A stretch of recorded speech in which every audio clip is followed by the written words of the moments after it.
आज उदयपुर में दीनदयाल उपाध्याय बलिदान दिवस पर पूर्व पार्षद और भारतीय जनता पार्टी के नेता विप्लवी का डॉक्टरेट की उपाधि मिलने पर इन्होंने दीनदयाल उपाध्याय पर इनके व्यक्तित्व पर पीएचडी की उपाधि से इनको नवाजा गया। इस अवसर पर पूर्व विधानसभा अध्यक्ष शांतिलाल चपलोत और भाजपा के कई नेताओं ने इनका माल्यार्पण कर स्वागत सत्कार किया।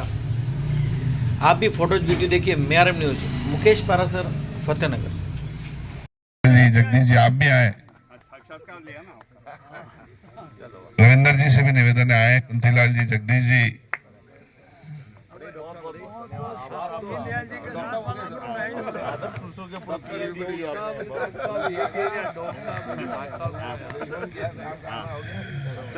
इसी क्रम में फूल सिंह जी, गजपाल जी एवं सभी सम्मानित अतिथि, सभी से निवेदन है